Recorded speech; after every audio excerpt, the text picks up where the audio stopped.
that the COVID lockdown has left many young children so addicted that they are sleeping with them under their pillows. I wonder what it's like in your household, and I wonder what we do about it. Well, let's talk to an expert. Andy Robertson is a journalist who's written a guide for parents. It's called Taming Gaming. Just what we need, Andy. Thank you for joining us this morning.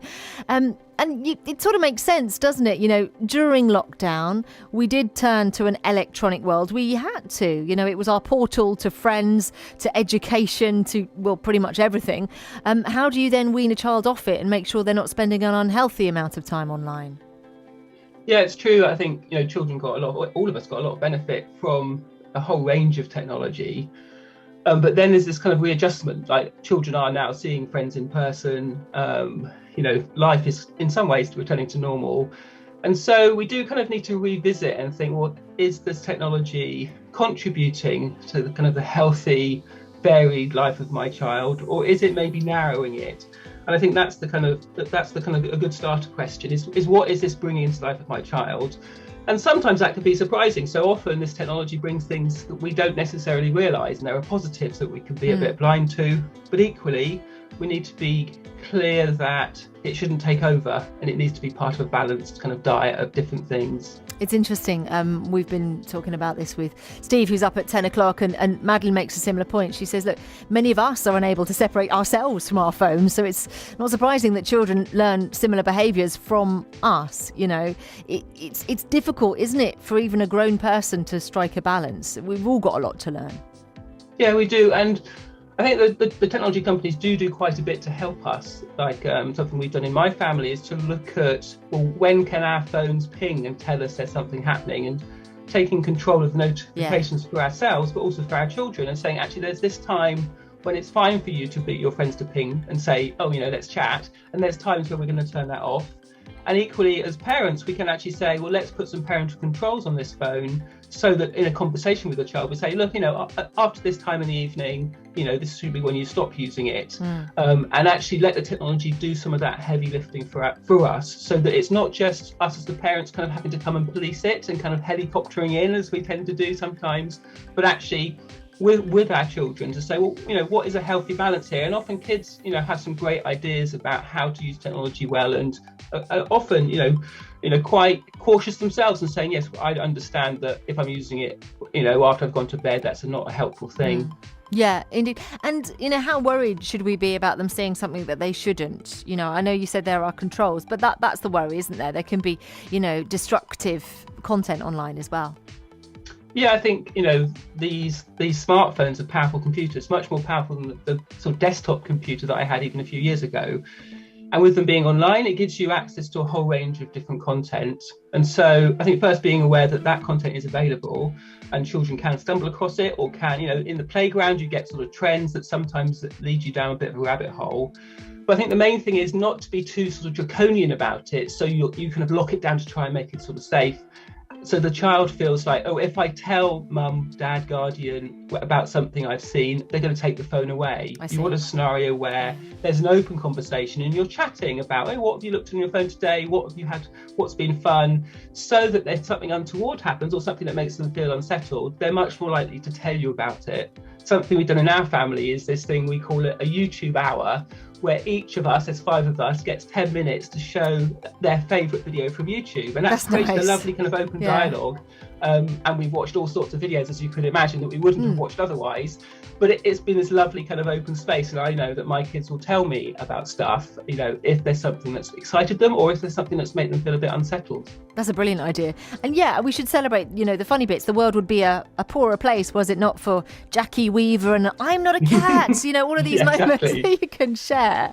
And it's interesting that you talk about, you know, parental controls. I was talking to Ashley earlier on. She's a head teacher here in Kent. She was saying schools do quite a lot as well about all of this in terms of education, and presumably it's that sort of tandem approach works quite well. So kids have got a really rounded way of looking at this. Yeah, I think particularly in the area of video games, that's often where there's this kind of spark of kind of disagreement, like, you know, what should and shouldn't be available.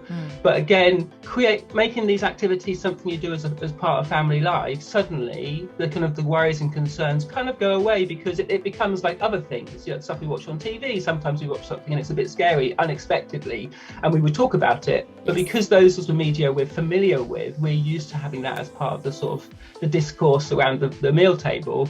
And so by having a similar approach to games, you know, and some of that might be setting some limits about what PEGI rating, the age rating you set for your particular console. But the main thing is creating this open dialogue so that games don't become separate from sort of the parenting that we do. It's a good point. And, you know, we do have anxiety over, you know, what we do online, but there are studies saying that it can be really good for the brain, good for development, you know, good for, you know, neural dexterity and all that kind of stuff. And I suppose there's always been anxiety about anything that's new. You know, they used to worry that books would rot kids' minds. And then, of course, it was telly that would rot kids' minds. But I suppose what you want to make sure is they're getting the benefits, but they're not losing out on life itself. They're not having conversation around the table because they're online. They're not going out and playing in the sunshine or reading a book, perhaps. Yeah, that's right. I think often by engaging in video games or kind of any sort of online content, it often does lead to real world activity. So if a child's into FIFA, then, you know, the natural thing to do is say, well, let's actually play some football in the park. Or if they're into something in the real world, my kids got into fishing, and we had this fishing game that we all played as a family that actually taught us about different fish and how to find them and how to catch them, but then translated to kind of what we were doing by the river in the real world. So there's a much more, once it becomes a normal part of life, it's this kind of back and forth, which has that kind of feel good, like we're used to with radio, with telephone, with music and theatre. We're kind of used to those things giving and taking. Whereas because games and technology are new, we feel like it's just a one-way street and we have to protect and kind of hold the ground, wait for them to grow out of it. But actually what we're trying to do is help our children have a really healthy, lifelong relationship with technology and video games, because it's going to be something that's going to stay with them as they grow older. I suppose the difference is it's kind of always there. I know a book is always there as well, but, you know, it used to be the case that a television programme was on at a certain time and then it was off for the rest of the day. And obviously things like theatre, you go and see them. You're like this, Andy. When I was little, my mum used to lie about the times of the afternoon kids programme. She'd be like, no, they're not on yet. They're not on yet. Oh, well, we've missed them. So we'd do something else instead. Yeah, so she was kind of guarding those programs. Yeah. Maybe there must be something in them that she didn't like, but but that always on that is a good point. But helping children learn the skills to navigate this space, because that's going to be the world they're growing up in, where technology and media is always available. So using games and smartphones to sort of teach those skills now, and some of that is kind of the hard skills of setting limits and understanding when, you know, it's time to stop. But equally, some of it's the sort of softer skills of kind of noticing how we feel once we've done too much of it or once we've come off of the game, and actually listening to our emotions and developing that side of a child is actually a really valuable thing. And because this always on future is, I think, part of what they're going to be growing up into, then tackling that now can really help them. If you haven't tackled it off the bat right and you are having problems, because I can imagine, you know, for some children there will be tantrums, there will be tears, you know, you take Rory the racing car away from the iPad or whatever and it's going to be a problem. What's your advice when you're at that stage? Yeah, I think it can be quite concerning, and it is quite worrying. You can feel like, oh, I'm losing my kids to these games, what do I do? So I think the first thing to say is it's absolutely fine to set limits and sort of create space where you can have a conversation, and that is painful and there will be tantrums, but, you know, we're the parents and it's fine to say no. But equally, I think as parents we need to kind of listen and help children interpret their behaviour. So if they are playing too much or doing something too much, that's often kind of a soothing solution for something else that's happening in their lives. So if it is a real excess and you're worried about addiction, often it's like, well, this is not the problem, but this is kind of the solution the child has created. What else is happening that's meaning that you need to play this game so much? Like, what else is going on? And it can be a really useful signal, kind of like an inroad into the life of your child, that if we pay attention to it, can help us understand kind of the broader picture of what's going on. And if we lock it down too quickly, we kind of do away with that quite useful tool for our parenting. Yes, interesting stuff. Listen, Andy, great to talk to you this morning. Thank you for your expertise.